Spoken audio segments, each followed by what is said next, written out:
do Jardim do Éden, sejam todos muito bem-vindos ao canal Histórias Esquecidas da Bíblia. Eu sou o Profeta Melotti e vou acompanhá-los ao longo desta jornada através das páginas da Bíblia. E antes de mais nada, não se esqueçam de se inscrever no canal, de deixar o seu like e de ativar o sininho de notificação. Lembrando que não custa nada, não demora 10 segundos para fazer isso e você vai nos ajudar imensamente. E eu também peço a colaboração de todo mundo, compartilhe nossos vídeos, divulgue para outras pessoas que queiram conhecer melhor a Bíblia. Hoje nós vamos falar de Gênesis capítulo 42, versículo 1 e vamos até Gênesis capítulo 42, versículo 24. E como nós vimos em episódios anteriores, devido à boa administração de José, o Egito, durante os 7 anos de fartura, de boas colheitas, acabou estocando comida o suficiente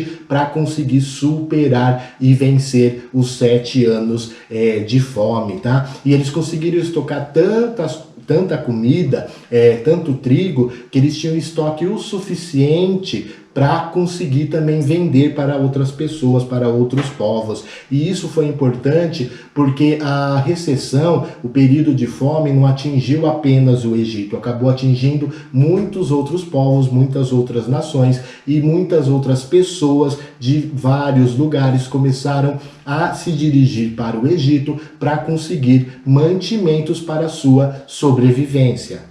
E a fome acabou atingindo tamanha proporção que chegou um momento que ela bateu a porta de Israel, que estava morando lá em Canaã ainda, junto dos seus familiares e junto com seus demais filhos, e ainda acreditando que o seu filho José estava morto, devorado por um animal. Mal sabia ele que naquele momento, pelo menos, José estava em uma situação de vida bem melhor do que a deles. E a fome foi apertando até que Jacó falou: vocês vão ficar aí um olhando para a cara do outro e vocês não vão fazer nada? A gente já está quase morrendo de fome e vocês não vão tomar nenhuma atitude? Eu fiquei sabendo que lá no Egito eles estão com bastante comida, eles estão vendendo para outros povos, para outros estrangeiros, e nós vamos fazer a mesma coisa para a gente ficar vivo. Então Israel pede, para os seus filhos prepararem, todas as suas coisas para viajarem até o Egito. E assim todos os filhos de Jacó então se dirigem para o Egito, com exceção de Benjamim, que era o caçula. E após a morte, a suposta morte de José, toda aquela afeição, toda aquela preferência que ele tinha por José acabou sendo direcionada para Benjamim, tá? E isso tem uma boa explicação, tá? Lembrem-se que Jacó teve 4 esposas, as irmãs Raquel e Lia, e além disso as concubinas Zilpa e Bila, que eram servas de suas esposas, tá? E com certeza, disparado, a Raquel era sua esposa preferida. A Raquel, dos 12 filhos de Jacó, a Raquel lhe deu 2, justamente José, que supostamente estava morto, e Benjamim. E a Raquel veio a falecer no parto de Benjamim. Então vejam só o lado de Jacó. Ele havia perdido a sua esposa preferida, ele havia também perdido, o seu filho preferido, tá? Então, de tal forma que o Benjamim era a única lembrança viva que Jacó tinha ainda, tanto de Raquel quanto de José. Então, por isso essa super proteção em relação a Benjamim. E isso significa também que Benjamim e José também tinham um laço especial, porque eles eram irmãos, tanto por parte de pai como por parte de mãe. Então eles tinham um elo a mais. José e Benjamim eram irmãos de Gade, de Judá, de Azer, de Naftali, de Levi. Ele era irmão dos outros apenas por parte de pai. Em relação a Benjamim, ele era irmão tanto por parte de pai quanto por parte de mãe. E assim os 10 filhos de Israel se dirigem para o Egito para trazer mantimento para casa, para que eles não morressem de fome. E eles chegando no Egito, eles fazem como todos os demais que estão lá para comprar comida, então eles pegam a fila, esperam a vez dele, e quem estava organizando, né, tudo isso, essa venda e o estoque de alimentos, era José. José que virou primeiro-ministro do Egito, então ele que estava sob esse comando, era esta a responsabilidade deles. E os irmãos de José, né, os filhos de Jacó, nem imaginavam que era seu irmão que estava ali. Quando chegou a vez deles comprarem a comida, os irmãos de José, pensando que ele era mais um egípcio, né, não o reconhecendo, eles então se inclinam, né, com o rosto voltado para o chão, eles se inclinam diante José. E José reconhece os seus irmãos.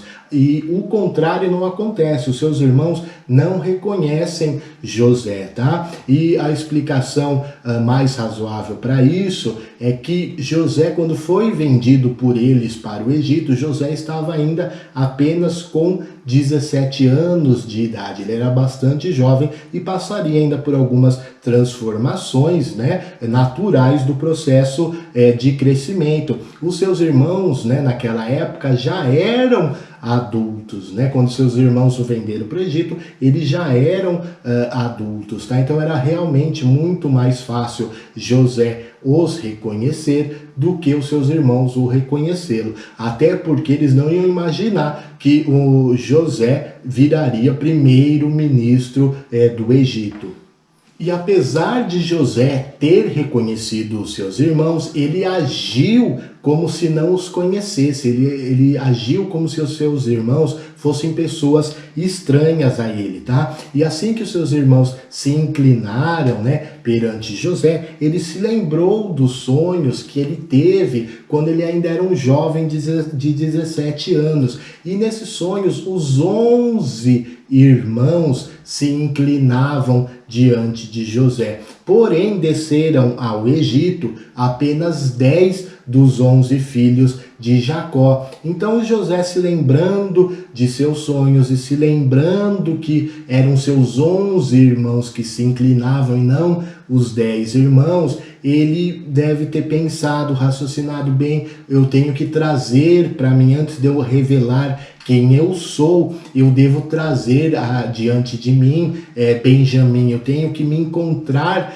com ele antes que eu revele quem eu sou. Então, dessa forma, José, a princípio, ele age de forma rude com os seus irmãos, tá? Para tentar, entre outras coisas, fazer com que eles trouxessem Benjamim até ele, tá? Então, José, através de um intérprete, falava com os seus irmãos.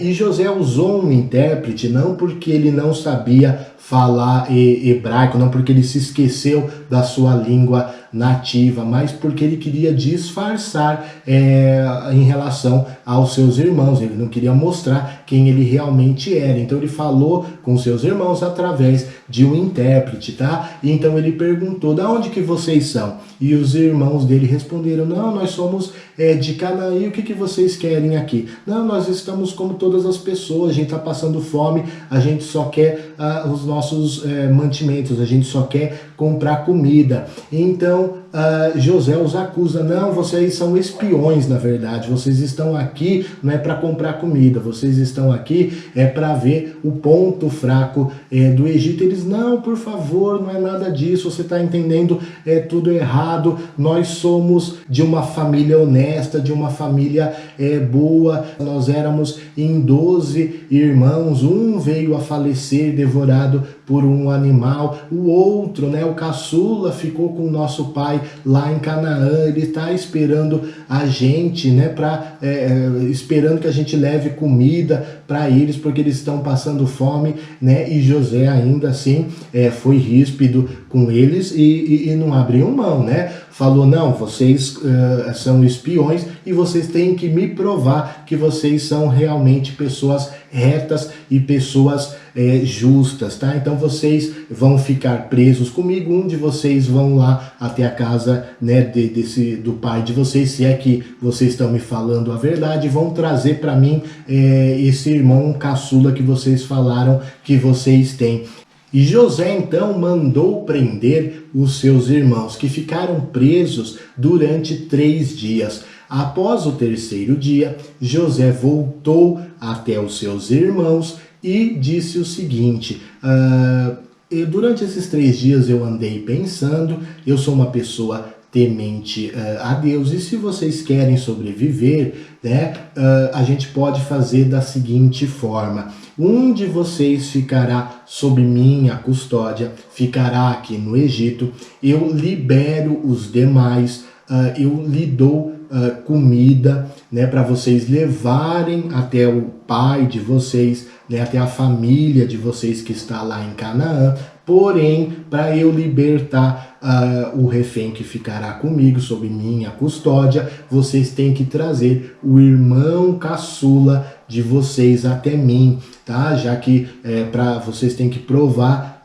que vocês são realmente pessoas honestas, que vocês não são espiões. E os irmãos de José aceitaram prontamente a proposta e eles começaram a conversar um com os outros, né? Dizendo: tudo isso está acontecendo porque nós maltratamos José, nós vimos ele sofrendo, nós vimos ele clamando pela vida dele, e ainda assim nós não tivemos piedade. E Rúben, né, que era o primogênito, ainda emendou, né, dizendo: eu falei para vocês não maltratarem o menino, olha só, agora tudo isso está caindo sobre as nossas cabeças, nós teremos que pagar pelos nossos atos, tá? Se vocês tivessem feito o que eu falei, nada disso teria acontecido. E José, como nós dissemos anteriormente neste mesmo capítulo, ele entendia hebraico, ele não havia esquecido. Então ele sabia exatamente